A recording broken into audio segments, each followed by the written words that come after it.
Bienvenue sur le plateau de Parole d'élus. Nous recevons aujourd'hui la co-ambassadrice du réseau d'élus local, conseillère municipale de Zincourt et directrice de Vaugireuve, Perrine Sperandio. Bonjour. Bonjour. Merci d'avoir accepté notre invitation.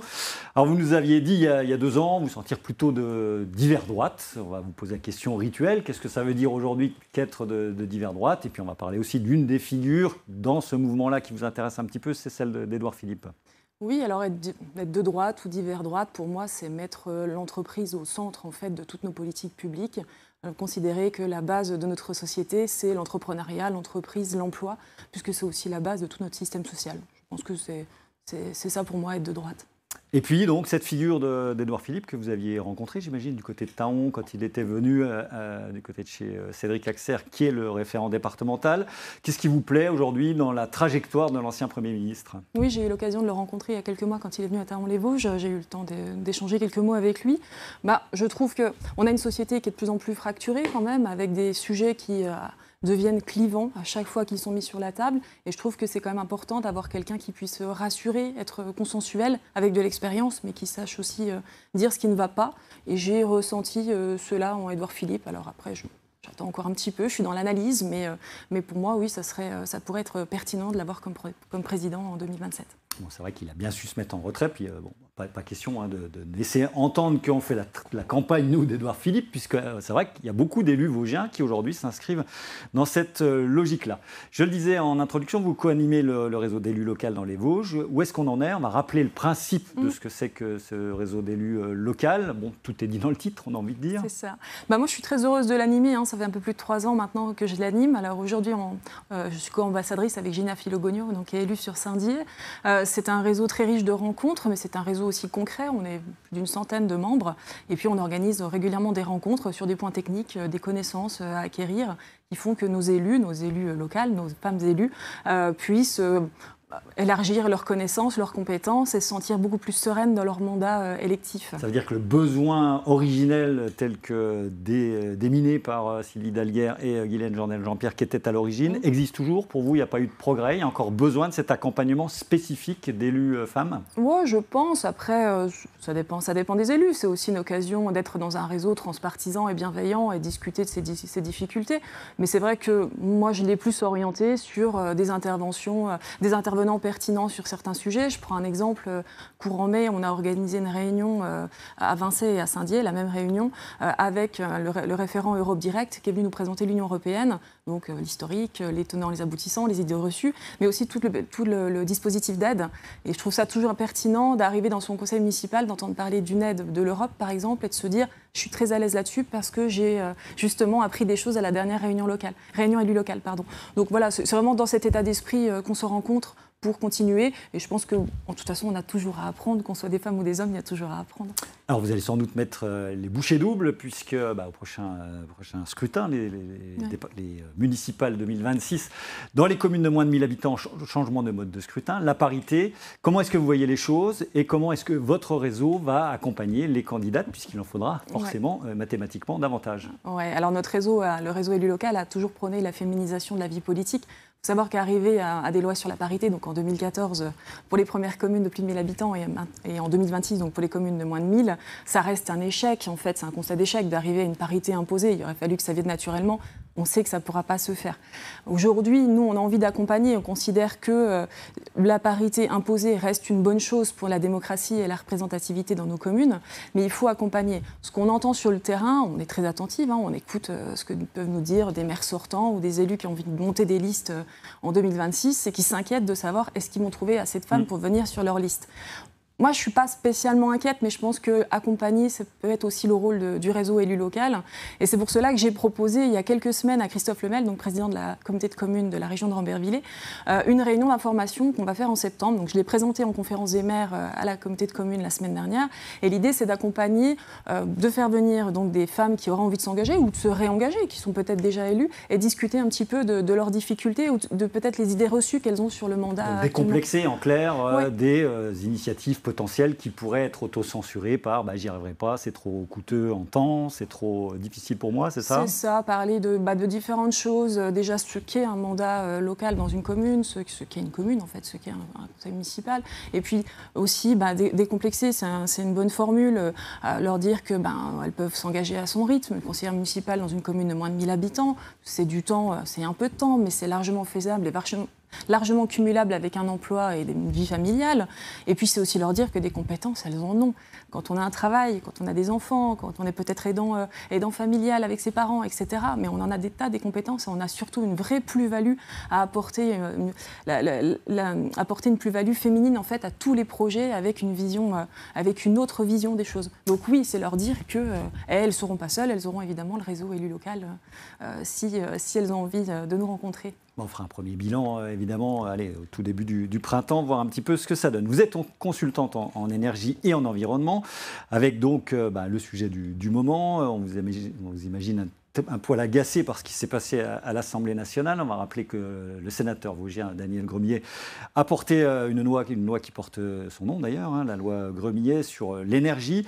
Il prenait lui un mix énergétique qui pouvait et devait être discuté, texte finalement amendé par le RN et une partie des députés LR, son camp, qui réclamait un moratoire sur les éoliennes et le solaire, proposition jugée anti-écologique par le gouvernement et ses représentants à l'Assemblée nationale, qui, ça c'est quand même assez extraordinaire, a dû faire en sorte que le texte ne soit pas voté, son propre texte, pour éviter le pire. Comment est-ce que vous avez vécu cet imbroglio et cette cacophonie du côté de l'Assemblée nationale? Alors, avant de expliquer que je suis quand même assez inquiète, je vais revenir sur la proposition de loi justement de Daniel Gremillet. Donc, il est président du groupe énergie au Sénat.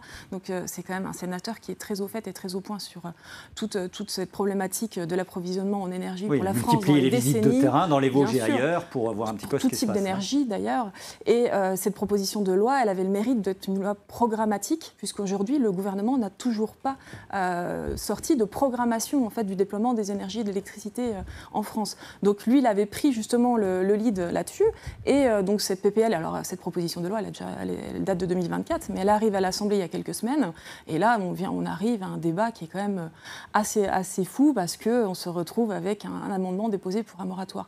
Moi, je suis... Moratoire sur l'éolien et le solaire. Oui, mais tout le solaire, des quelques petits mètres carrés de panneaux sur une toiture d'un particulier jusqu'au plus grand projet. Donc c'est là que c'est quand même un peu large.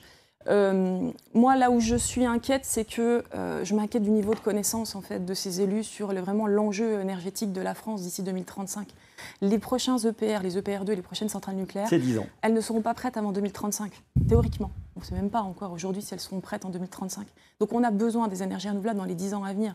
D'autant que le besoin en électricité va, selon les études, être sans doute multiplié par 2 dans les 10 ans qui viennent. D'autant plus qu'on demande aux industriels de décarboner en fait, leur outil de travail, leur outil industriel, et qu'aujourd'hui ils ont fait beaucoup d'investissements pour transformer l'outil industriel et passer aux énergies, et notamment à l'électricité.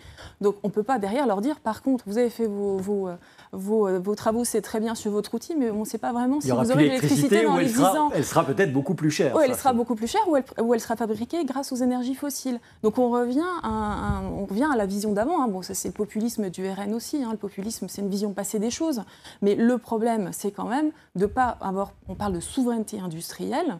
Et ils ne se sont pas inquiétés de leurs industries. Je me demande bien, parce que nos députés comme Gaëtan Dussaucé ou Sébastien Imbert ont dit à leurs industriels dans leur circonscription quand ils sont rentrés le week-end là, il faut assumer après ces choix-là. Et puis assumer aussi qu'on va devoir compenser avec du fossile.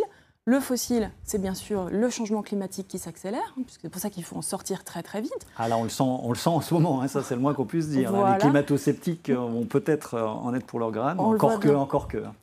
Encore que, mais bon, il va falloir quand même vite s'en rendre compte très très rapidement.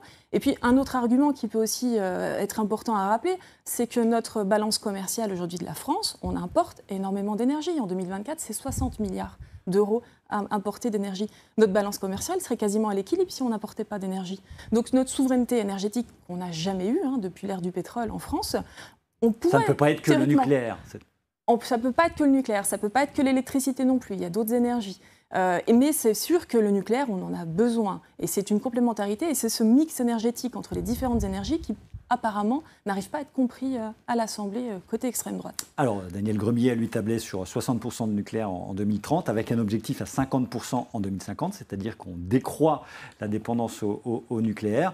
Et puis, il y a eu, parmi ces discussions ces derniers temps, quelque chose d'assez hallucinant quand même. Sur la table a été mise éventuellement la réouverture de Fessenheim, donc, qui a été fermée. C'était un choix politique du Parti socialiste à l'époque. Il faut rappeler que tout le monde est parti, que si on devait relancer Fessenheim aujourd'hui, ça coûterait sans doute plus cher que de réinstaller une centrale. Et on est accessoirement sur une faille sismique. Mais on voit en fait tout le côté farfelu de cet amendement. Réouvrir Fessenheim, on voit qu'on est... Même les élus là-bas pro-nucléaire ont souri, franchement. Bien sûr, on est dans de la communication politicienne, mais il faut quand même savoir faut quand même pas raconter n'importe quoi aux Français. Fessenheim, vous avez raison, démantèlement technique des installations, démantèlement des compétences. Les agents EDF sont partis, les sous-traitants soit sont partis, soit sont en reconversion. Enfin, on a déjà plus l'outil. Et puis derrière, vous avez raison, on est sur une zone sismique modérée. C'est d'ailleurs pour ça que Fessenheim était la plus vieille centrale nucléaire. C'est pour ça aussi qu'ils avaient été envisagé de la fermer assez vite. Et en plus, c'est parce qu'elle est dans un endroit sismique. Et ça a été décidé juste après Fukushima. Il ne faut pas oublier, il faut remettre dans le contexte. En 2012, à une époque où Marine Le Pen prônait la sortie du nucléaire lors de l'élection présidentielle tout de même. C'est sûr. Alors la loi Gremillet n'est pas morte, elle n'est pas enterrée pour autant. Le Sénat doit s'en saisir en deuxième lecture à partir du 8 juillet, donc on va suivre tout cela. Les collectivités essayent, vous l'avez constaté vous en tant qu'élu local, de soigner la ruralité. On va revoir quelques images à visite récente du Premier ministre et de quelques-uns de ses ministres. Est-ce qu'on prend le problème par le bon bout, vous qui la vivez de l'intérieur? Et puis comment va la ruralité? On va poser la question aussi large que possible. Bon, je pense qu'il faut déjà avoir des discours positifs sur la ruralité. La ruralité ne va pas si mal. La ruralité, pour une partie d'entre nous, une grande partie d'entre nous, on l'a choisi, on est heureux d'y vivre, donc il faut aussi savoir le dire avant de parler des choses qui ne vont pas. Et les réalités, c'est aussi la décroissance démographique, évidemment. Ça, c'est quelque chose qui va être difficile de contrebalancer. Dans notre département, la décroissance démographique, elle est partout, qu'elle soit en ville ou dans la ruralité. Moi, ce qui m'inquiète plus, c'est les services publics. Je peux parler par exemple de la santé. Alors la santé, c'est plutôt positif. Je trouve qu'on a quand même beaucoup d'élus qui se bougent pour construire des maisons médicales, réfléchir vraiment à une politique de santé en local. C'est là qu'on voit aussi comment les élus locaux ont des bonnes idées et font naître des vraies solutions pour notre territoire et que les solutions ne viennent pas toujours d'en haut, même pas souvent. Mais par contre, moi, je suis vraiment inquiète, c'est pour nos écoles. Nos écoles, la démographie est ce qu'elle est. On sait qu'on va perdre des élèves. Le vieillissement de la population fait que de toute façon, on aura de moins en moins d'élèves. Et on a de plus en plus de fermetures de classes. Mais jusqu'où on va aller en fait? Alors, pendant le cas chez vous, vous avez un regroupement pédagogique intercommunal à Zincourt. Vous avez déjà perdu une classe, c'est ça? À Digny-les-Verrières, oui, on est 5 villages, je suis le même syndicat scolaire, le même groupe scolaire. Et oui, on n'a pas perdu de classe, mais à chaque fois, tous les ans, on a cette épée de Damoclès au-dessus de notre tête, justement. Parce que tous les ans, les effectifs baissent. Mais c'est une réalité, les effectifs baissent. Donc pour vous, la société doit assumer un taux d'encadrement supérieur, tout simplement? En fait, jusqu'où on va aller? De toute façon, on ne va pas mettre des enfants à partir de 3 ans dans des bus, faire des trajets beaucoup trop longs. Il va bien falloir continuer à maintenir nos groupes scolaires. Donc il va bien falloir tolérer qu'il y ait moins d'élèves face aux enseignants. Ça, c'est une évidence. Mais il va falloir le financer. Moi, je pense que c'est faisable. Ça rentre dans le cadre toute une politique jeunesse aussi qu'on attend à l'échelle nationale. Mais il faut se donner les moyens. Mais il faut l'entendre aussi. Oui, fermer des classes parce qu'il y a moins d'effectifs, ça paraît logique. Mais jusqu'où? À un moment donné, il faudra s'arrêter. Il nous faudra toujours un enseignant face à des élèves.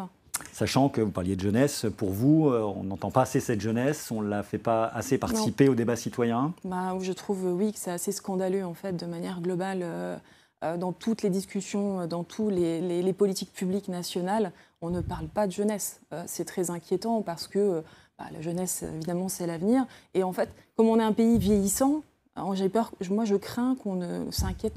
On va toujours être en train de tourner nos politiques publiques vers le 3e âge, vers le 4e âge, etc.